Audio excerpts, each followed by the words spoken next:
अच्छा, मुझे अभी ये बताएं, धर्म की राजनीति ज़्यादा चल रही है दिल्ली में। ये कहा जाता है कि अगर आप मुस्लिम हैं तो आप आम आदमी या कांग्रेस के वोटर माने जाते हैं, और जो हिंदू हैं, क्योंकि अभी महिलाओं के ऊपर भद्दी टिप्पणी कर रहे हैं, चाहे हम प्रियंका गांधी की बात करें या फिर आतिशी की। तो इस पर आपकी सोच नहीं है कि बीजेपी ऐसे नेताओं को क्यों रखती है अपनी पार्टी में, क्यों इनको नहीं हटा देती है, दूसरे कैंडिडेट को लेकर के आए?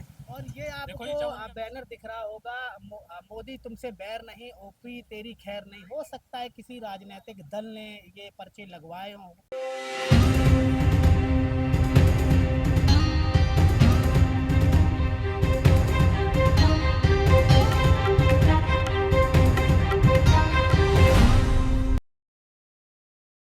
यार, मैं रविपाल।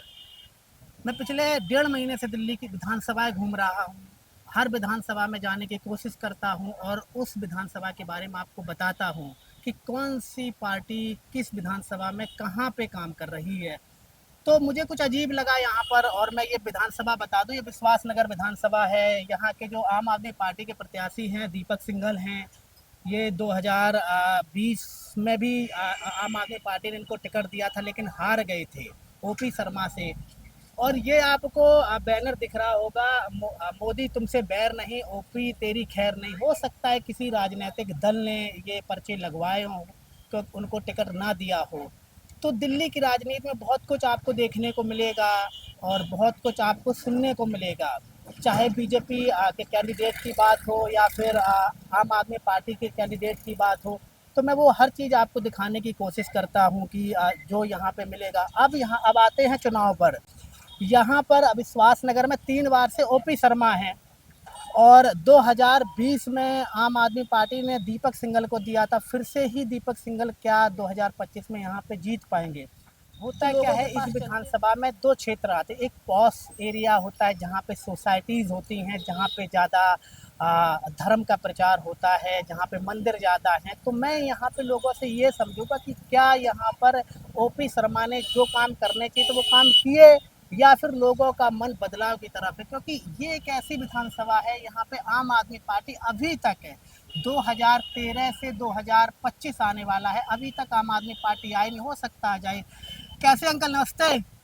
मुझे ये बताएं, विधानसभा चुनाव है और आप अभी 15 साल की राजनीति भी देख रहे हैं यहाँ पर, जब से आम आदमी पार्टी का आंदोलन हुआ और पार्टी बनी। तो यहाँ पे क्या है, ओपी शर्मा को फिर से बीजेपी ने टिकट दिया है, क्या चांस है? हम तो आम आदमी को देते हैं, तो हम डीटीसी में हमारी पेंशन नहीं आएगी, बीजेपी को देंगे। अच्छा, आप किस बात से बीजेपी की तरफ नहीं जाना चाहते हैं? तो बीजेपी ने अभी तक कोई काम नहीं करा यहाँ विश्वास नगर के अंदर। सारी गलियाँ टूटी पड़ी है, बुरा हाल है। कई बार परसों आए थे, परसों आके कहा सर जाओ जाओ हो जाएगा। अच्छा, तो फिर भी यहाँ से ओपी शर्मा तीसरी बार फिर से भी यहाँ से आ गए। क्या कहाँ कौन लोग वोट है जो देते हैं ओपी शर्मा को? पूरे हमारे बिहार में है, उधर ही काम कर रहे हैं, यहाँ नहीं इतना काम करते। यहाँ तो हम आम आदमी पार्टी को वोट देंगे, उसी को देते हैं। अच्छा, किन मुद्दों से आप आम आदमी पार्टी की तरफ जा रहे हैं? तो पेंशन आती है ढंग से, टाइम पे आ रही है। पहले 6 महीने पेंशन नहीं आई, सब सारा पैसा मिल गया टोटली, एक एक पैसा। अच्छा, मुझे अभी ये बताएं, धर्म की राजनीति ज़्यादा चल रही है दिल्ली में।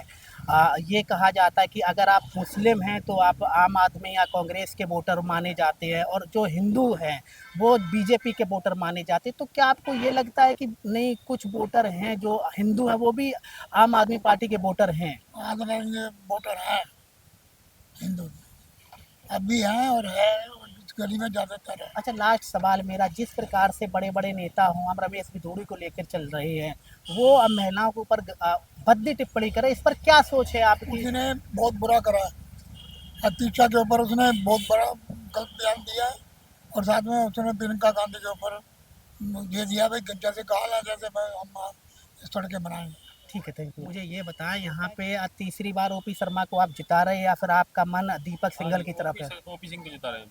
किन मुद्दों को लेकर के आप बीजेपी की तरफ आप जाना चाहते हैं? एक तो ये साफ सफाई बहुत है यहाँ पर, और दूसरा डेवलपमेंट भी अच्छा हुआ है। सड़कें भी काफ़ी सुधरी हैं, बहुत पहले तक टूटी हुई थी सड़कें, बनाई है दोबारा यहाँ पर लाइन किसी पिछली थी से टूट के दोबारा बनाने की कहा है उन्होंने, दोबारा बनेंगे लाइनें। और बिजली भी बहुत अच्छी आ रही है, बिजली का भी कोई मुद्दा नहीं है। अच्छा, ऐसा तो नहीं है कि जो अभी पिछले 5-7 साल से नैरेटिव चल रहा है कि अगर आप हिंदू हैं तो आप बीजेपी के वोटर माने जाते हैं, और जो मुस्लिम है वो आम आदमी या कांग्रेस के वोटर माने जाते हैं। तो इसलिए आप नहीं जाना चाहते बीजेपी की तरफ कि नहीं मैं हिंदू हूँ तो नहीं मैं नरेंद्र मोदी की तरफ जाऊँगा, ऐसा कुछ है आपकी सोच? हाँ वो भी एक है बिल्कुल, उस वो तो मेन है ही है, लेकिन फिर भी जो है बिजली पानी वो ये भी सब मुद्दा है, वो भी ठीक है यहाँ का। अभी केजरीवाल ने जो योजनाएं अभी घोषणा की है उन पर आपकी क्या सोच है कि किस प्रकार की योजनाएं हैं? ये राजनीतिक मुद्दा है या फिर वाकई में अरविंद केजरीवाल दे सकेंगे?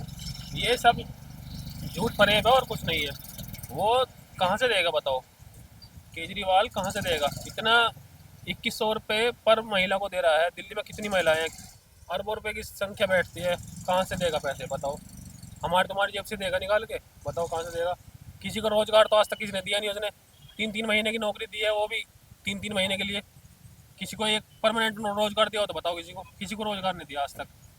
अच्छा, मेरा लास्ट सवाल ये है कि अभी जो रमेश धूड़ी पे हम आते हैं, क्योंकि अभी महिलाओं के ऊपर भद्दी टिप्पणी कर रहे हैं, चाहे हम प्रियंका गांधी की बात करें या फिर आतिशी की, तो इस पर आपकी सोच नहीं है कि बीजेपी ऐसे नेताओं को क्यों रखती है अपनी पार्टी में, क्यों इनको नहीं हटा देती या दूसरे कैंडिडेट को लेकर के आए?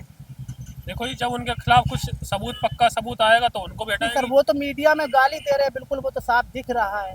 गाली तो दे रहे हैं, लेकिन गाली भी तो किसी ने उकसाया होगा जब तो गाली दे रहे हैं। वो भी गाली कोई बंदा मन से देता नहीं, कोई उकसाएगा जब तो गाली दे रहा होगा। क्या पता पहले कि वो एडिट भी तो कर देते हैं लोग, क्या पता पहले किसी की और ने गाली दी हो, उसको बाद में उसकी रिपोर्ट उसको दिखा रहे हो, उसको तो दिखाई नहीं है। बीजेपी की कितनी सीटें आप देख रहे हैं? बीजेपी की तो कम से कम 45 सीट्स हैं। कांग्रेस खाता खोल रही है यहाँ पर? कांग्रेस तो खाता खोल लेगी, बाकी जीतेगी नहीं। मुद्दों पे आपको लगता है कि नहीं बीजेपी को किन मुद्दों से हम लाएं, या फिर ये है कि हम हिंदू हैं तो बीजेपी की तरफ जाना हमारा फर्ज है, ऐसा कुछ है? नहीं नहीं, ऐसे तो कुछ नहीं है। बाकी है काम करने पे है भाई। बीजेपी फिर भी अच्छा काम करेगी। जो अच्छे काम करेंगे तो फिर नेचुरल को वोट मिलते हैं, उन लोगों को वोट दिया जाता है। अब जैसे पीछे एक गली है वाली भीम गली के बैक साइड में देखिए, नाली बंद करा रखी है लोगों ने, बोले पानी चलता ही नहीं, वो आगे ब्लॉक कर दिया, आगे पानी रुका पड़ा है। अच्छा, पिछली अभी बात करें हम तो अरविंद केजरीवाल ने मोहल्ला क्लिनिक, बसों की बात करें या फिर महिलाओं की, तो ये आपको नहीं लगता ये मुद्दे नहीं हैं और हम बीजेपी की तरफ जाएं तो किन मुद्दों के लेकर के आप जाना चाहते हैं? बीजेपी के पास हाँ, नहीं, आप बीजेपी को किन मुद्दों की तरफ आप आकर्षित हो रहे हैं कि हम बीजेपी की तरफ जाएंगे, तो क्या मुद्दे हैं जिन पे आप बीजेपी की तरफ जाना चाहते हैं? जो थोड़ी कमियां पेशी हैं उनको ठीक करानी चाहिए। जैसे सड़कें थोड़ी खराब, नालियाँ रुकी हुई हैं, तो जैसे वो बता रहे कि जीतने के बाद पेंशन का करेंगे, तो जैसे शुरू सभी लोगों को होना चाहिए ना शुरू से। Thank you.